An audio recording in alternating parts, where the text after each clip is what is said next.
ನಮಸ್ಕಾರ ಮಕ್ಕಳೇ, ಇಂದಿನ ವಿಡಿಯೋ 7ನೇ ತರಗತಿ ವಿಜ್ಞಾನ ಭಾಗ 2 ಅಧ್ಯಾಯ 9 ಚಲನೆ ಮತ್ತು ಕಾಲ.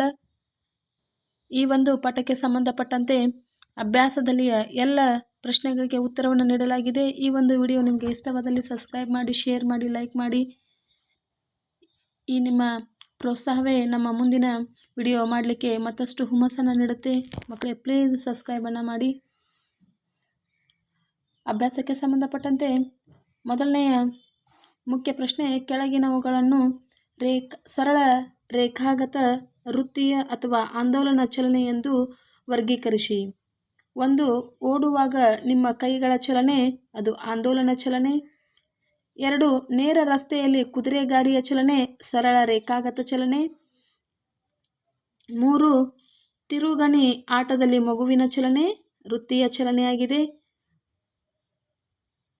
ಐಕು ಬೈಕು ಆಟದಲ್ಲಿ ಮಗುವಿನ ಚಲನೆ, ಆಂದೋಲನ ಚಲನೆ. ವಿದ್ಯುತ್ ಗಂಟೆಯಲ್ಲಿ ಸುತ್ತಿಗೆಯ ಚಲನೆ, ಆಂದೋಲನ ಚಲನೆ. ನೇರ ಸೇತುವೆಯ ಮೇಲೆ ರೈಲಿನ ಚಲನೆ, ಸರಳ ರೇಖಾಗತ ಚಲನೆ. ಎರಡನೆಯ ಮುಖ್ಯ ಪ್ರಶ್ನೆ, ಈ ಕೆಳಗಿನವುಗಳಲ್ಲಿ ಯಾವುದು ಸರಿಯಲ್ಲ? 1. ಕಾಲದ ಏಕಮಾನ ಸೆಕೆಂಡ್ ಸರಿಯಾಗಿದೆ. 2. ಪ್ರತಿಯೊಂದು ಕಾಯವು ಸ್ಥಿರ ಜವದೊಂದಿಗೆ ಚಲಿಸುತ್ತದೆ. ತಪ್ಪು ಮಕ್ಕಳೇ. 2 ನಗರಗಳ ನಡುವಿನ ದೂರವನ್ನು ಕಿಲೋಮೀಟರ್ಗಳಲ್ಲಿ ಅಳೆಯುವರು. ಸರಿಯಾಗಿದೆ ಉತ್ತರ. ನಿರ್ದಿಷ್ಟ ಲೋಲಕದ ಆವರ್ತನಾವಧಿ ಒಂದು ಸ್ಥಿರಾಂಕ. ತಪ್ಪಾಗಿದೆ. 4. ರೈಲಿನ ಜವವನ್ನು ಮೀಟರ್ ಪರ್ ಅವರ್ನಿಂದ ವ್ಯಕ್ತಪಡಿಸುವರು. ತಪ್ಪಾಗಿದೆ. 3ನೇ ಪ್ರಶ್ನೆ, ಒಂದು ಸರಳ ಲೋಲಕದ 20 ಆಂದೋಲನಗಳನ್ನು ಪೂರ್ಣಗೊಳಿಸಲು 32 ಸೆಕೆಂಡ್ ತೆಗೆದುಕೊಂಡರೆ ಲೋಲಕದ ಆವರ್ತನಾವಧಿ ಎಷ್ಟು? ಲೋಲಕದ ಆವರ್ತನಾವಧಿ ತೆಗೆದುಕೊಂಡ ಒಟ್ಟು ಕಾಲ ಡಿವೈಡೆಡ್ ಬೈ ಒಟ್ಟು ಆಂದೋಲನಗಳ ಸಂಖ್ಯೆ. ಇಲ್ಲಿ ತೆಗೆದುಕೊಂಡ ಒಟ್ಟು ಕಾಲ 32 ಇದೆ, ಒಟ್ಟು ಆಂದೋಲನಗಳ ಸಂಖ್ಯೆ 20 ಆಗಿದೆ. 32 ಡಿವೈಡೆಡ್ ಬೈ 20, ಅದರ ಉತ್ತರ 16 ಬರುತ್ತೆ. 1.6 ಬರುತ್ತೆ. ಆದ್ದರಿಂದ ಲೋಲಕದ ಆವರ್ತನ ಅವಧಿ 1.6 ಸೆಕೆಂಡುಗಳು. 4ನೆಯ ಪ್ರಶ್ನೆ, 2 ನಿಲ್ದಾಣಗಳ ನಡುವಣ ಅಂತರ 240 ಕಿಲೋಮೀಟರ್. ಒಂದು ರೈಲು ಈ ದೂರವನ್ನು ಕ್ರಮಿಸಲು 4 ಗಂಟೆ ತೆಗೆದುಕೊಂಡರೆ ರೈಲಿನ ಜವವನ್ನು ಲೆಕ್ಕ ಹಾಕಿ. 2 ನಿಲ್ದಾಣಗಳ ನಡುವಿನ ದೂರ ಎಷ್ಟು? 240 ಕಿಲೋಮೀಟರ್. ರೈಲು ಕ್ರಮಿಸಲು ತೆಗೆದುಕೊಂಡ ಕಾಲ 4 ಗಂಟೆ. ಹಾಗಾದರೆ ರೈಲಿನ ಜವವನ್ನು ಕಂಡುಹಿಡಿಯಬೇಕಾಗಿದೆ. ರೈಲಿನ ಜವ ಕ್ರಮಿಸಿದ ದೂರ ಡಿವೈಡೆಡ್ ಬೈ ತೆಗೆದುಕೊಂಡ ಕಾಲ. ಇಲ್ಲೇ ಕ್ರಮಿಸಿದ ದೂರ ಎಷ್ಟಿದೆ? 240. 4 ಗಂಟೆಯನ್ನು ತೆಗೆದುಕೊಂಡಿದೆ ಕಾಲ. ಆದ್ದರಿಂದ 4 1 4 6 24, 0ಗೆ 0 ಹಚ್ಕೊಂಡಿದ್ದೇನೆ, 60. ಆದ್ದರಿಂದ ರೈಲಿನ ಜವ 60 ಕಿಲೋಮೀಟರ್ ಪರ್ ಗಂಟೆ. 5ನೆಯ ಪ್ರಶ್ನೆ, ಗಡಿಯಾರ 8:30 AM ಅಂದರೆ ಬೆಳಗ್ಗೆ ಸಮಯವನ್ನು ತೋರಿಸುವಾಗ ಒಂದು ಕಾರಿನ ದೂರ ಮಾಪಕವು 57,321 ಕಿಲೋಮೀಟರ್ ಅಳತೆಯನ್ನು ತೋರಿಸುತ್ತದೆ. ನಂತರ 8:50 ಸಮಯದಲ್ಲಿ ದೂರ ಮಾಪಕದ ಅಳತೆ 57,336.0 ಕಿಲೋಮೀಟರ್ಗೆ ಬದಲಾದರೆ ನಡುವಿನ ಈ ಕಾಲದಲ್ಲಿ ಕಾರು ಚಲಿಸಿದ ದೂರವೆಷ್ಟು? ಕಾರಿನ ಜವವನ್ನು ಕಿಲೋಮೀಟರ್ ಪರ್ ಮಿನಿಟ್ನಲ್ಲಿ ಕಂಡುಹಿಡಿಯಿರಿ. ಆ ಜವವನ್ನು ಕಿಲೋಮೀಟರ್ ಪರ್ ಅವರ್ನಲ್ಲಿಯೂ ವ್ಯಕ್ತಪಡಿಸಿ.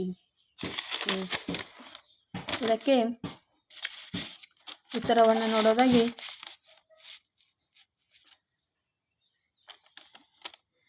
ಕಾರಿನ ಆರಂಭದ ದೂರ ಮಾಪಕದ ಅಳತೆ 57,321.0 ಕಿಲೋಮೀಟರ್. ಕಾರಿನ ಅಂತ್ಯದ ದೂರ ಮಾಪಕದ ಅಳತೆ 57,336.0 ಕಿಲೋಮೀಟರ್. ಚಲಿಸಿದ ದೂರವನ್ನು ಕಂಡುಹಿಡಿಯಬೇಕಾಗಿದೆ. ಆದ್ದರಿಂದ ಕಾರಿನ ಅಂತ್ಯದ ದೂರ ಮಾಪಕದ ಅಳತೆ ಮೈನಸ್ ಕಾರಿನ ಆರಂಭದ ದೂರ ಮಾಪಕದ ಅಳತೆ.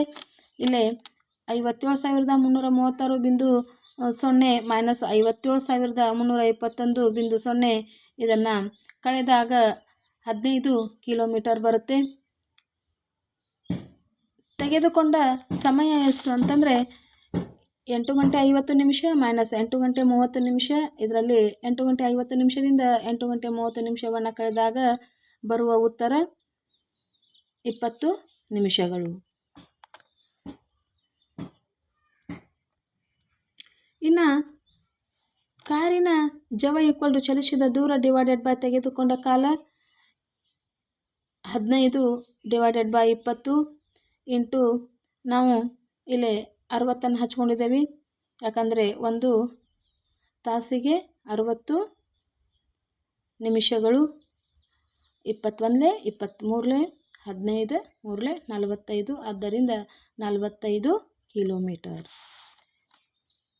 6 ತನ್ನ ಮನೆಯಿಂದ ಬೈಸಿಕಲ್ನಲ್ಲಿ ಶಾಲೆಗೆ ತಲುಪಲು ಸಲ್ಮಾ 15 ನಿಮಿಷ ತೆಗೆದುಕೊಳ್ಳುತ್ತಾಳೆ. ಬೈಸಿಕಲ್ನ ಜವ 2 ಮೀಟರ್/ಸೆಕೆಂಡ್ ಆದರೆ ಅವಳ ಮನೆ ಮತ್ತು ಶಾಲೆಯ ನಡುವಿನ ದೂರವನ್ನು ಕಂಡುಹಿಡಿಯಿರಿ. ಸಲ್ಮಾ ಮನೆಯಿಂದ ಶಾಲೆಯನ್ನು ತಲುಪಲು ತೆಗೆದುಕೊಂಡ ಕಾಲ ಎಷ್ಟು? 15 ನಿಮಿಷ. 15 × 60 ಅಂದರೆ 1 ನಿಮಿಷಕ್ಕೆ 60 ಸೆಕೆಂಡು. 15 × 60 = 900 ಸೆಕೆಂಡುಗಳು. ಸಲ್ಮಾಳ ಬೈಸಿಕಲ್ನ ಜವ 2 ಮೀಟರ್/ಸೆಕೆಂಡ್. ಜವ = ಚಲಿಸಿದ ದೂರ ತೆಗೆದುಕೊಂಡ ಕಾಲ / ತೆಗೆದುಕೊಂಡ ಕಾಲ. ಈಗ ಜವ ಎಷ್ಟು ಬಂದಿದೆ? 2 ಮೀಟರ್/ಸೆಕೆಂಡ್ ಬಂದಿದೆ. ಚಲಿಸಿದ ದೂರ ಕಂಡುಹಿಡಿಯಬೇಕು. ಇದನ್ನು ತೆಗೆದುಕೊಂಡ ಕಾಲ ಎಷ್ಟಾಗಿದೆ? 900 ಸೆಕೆಂಡುಗಳು. 900 ಹಚ್ಕೊಂಡಿದ್ದೇನೆ. ಚಲಿಸಿದ ದೂರ = ಜವ ಇಂಟು ತೆಗೆದುಕೊಂಡ ಒಟ್ಟು ಕಾಲ. ಜವ ಎಷ್ಟಿದೆ? 2. ಜವ 2 ಮೀಟರ್/ಸೆಕೆಂಡ್ ಇಂಟು ತೆಗೆದುಕೊಂಡ ಒಟ್ಟು ಕಾಲ ಎಷ್ಟಾಗಿದೆ? 900 ಸೆಕೆಂಡ್. 900 ಹಚ್ಕೊಂಡಿದ್ದೀನಿ. ಇನ್ನು 2 × 900 ಮಾಡಿದಾಗ 1800 ಮೀಟರ್. ಇಲ್ಲಿ 1000 ಮೀಟರ್ = 1000 ಮೀಟರ್ ಎದಕ್ಕೆ ಸಮ? 1 ಕಿಲೋಮೀಟರ್ಗೆ ಸಮ. ಅದರಿಂದ ಇಲ್ಲಿ 1800 ಮೀಟರ್ / 1000 ಏಕೆಂದರೆ ಮಕ್ಕಳೇ 1000 ಮೀಟರ್ಗೆ 1 ಕಿಲೋಮೀಟರ್. ಅದರಿಂದ ಇಲ್ಲೇ 2 ಸೊನ್ನೆಗಳನ್ನು ಕಟ್ತಾ ಹೊಡ್ಕೊಂಡಿದ್ದೀನಿ. 2 5 2 9 ನಾವು 9 / 5 ಬಂದಿದೆ. ಇದನ್ನು ನಾವು ಭಾಗವನ್ನು ಭಾಗಿಸಿದಾಗ ಮತ್ತೆ ನಮಗೆ ಉತ್ತರ 1.8 ಕಿಲೋಮೀಟರ್. ಆದ್ದರಿಂದ ಸಲ್ಮಾಳ ಮನೆಯಿಂದ ಶಾಲೆಗೆ ಇರುವ ದೂರ 1.8 ಕಿಲೋಮೀಟರ್. ಇನ್ನು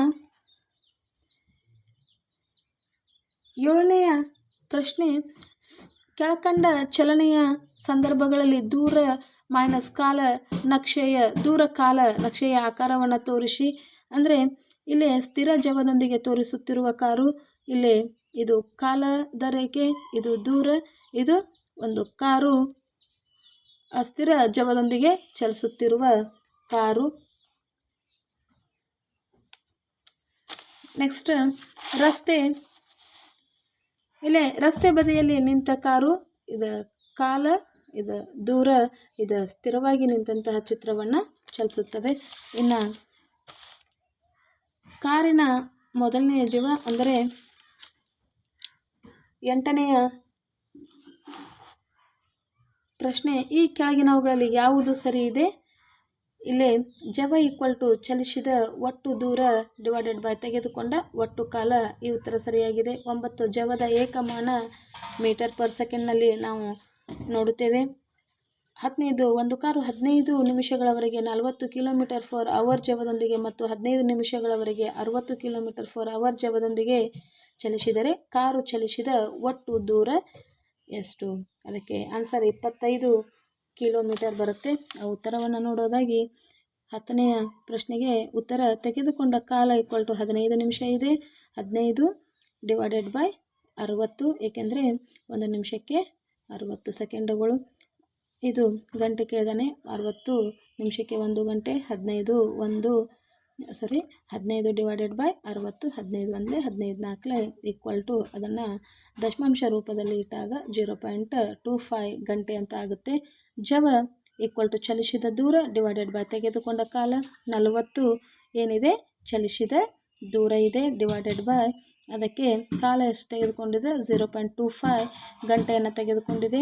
ಈಗ 40 ಇಂಟು 0.25 ಈಕ್ವಲ್ ಟು ಚಲಿಸಿದ ದೂರ, ಇದನ್ನು ಶಾರ್ಟಾಗಿ ಬರ್ಕೊಂಡಿದ್ದೇನೆ ನಾನು. ನೆಕ್ಸ್ಟ್ 10 ಏನಾಗಿದೆ, ಇದು ಚಲಿಸಿದ ದೂರ. ಹಾಗಾದ್ರಿಂದ ಚಲಿಸಿದ ದೂರ ಇಸ್ ಈಕ್ವಲ್ ಟು 10 ಕಿಲೋಮೀಟರ್. ಮೊದಲನೇ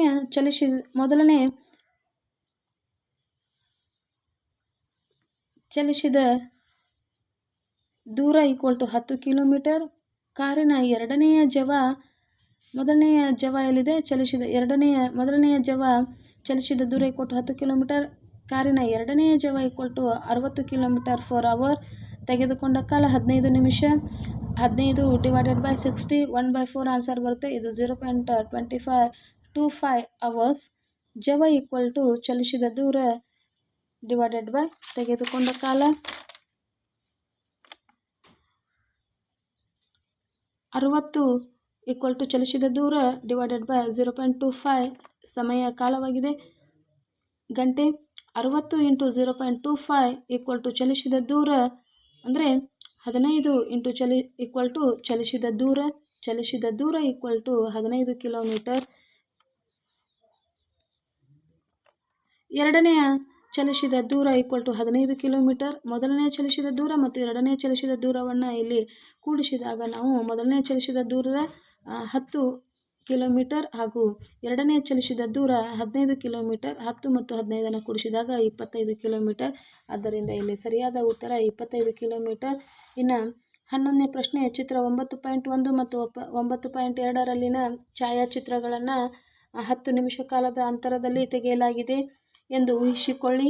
ಈ ಚಿತ್ರಗಳಲ್ಲಿ ಒಂದು 100 ಮೀಟರ್ ದೂರವನ್ನು 1 ಸೆಂಟಿಮೀಟರ್ನಿಂದ ತೋರಿಸಿದರೆ ತೀವ್ರಗತಿಯ ಕಾರಿನ ಜವವನ್ನು ಲೆಕ್ಕ ಹಾಕಿ. ಇಲ್ಲಿ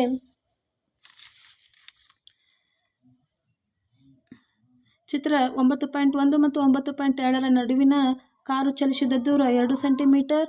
2 into 100 divided equal to 200 metre. ಕಾರಿನ ಜವ ಚಲಿಸಿದ ದೂರ ಡಿವೈಡೆಡ್ ಬೈ ತೆಗೆದುಕೊಂಡ ಕಾಲ 20.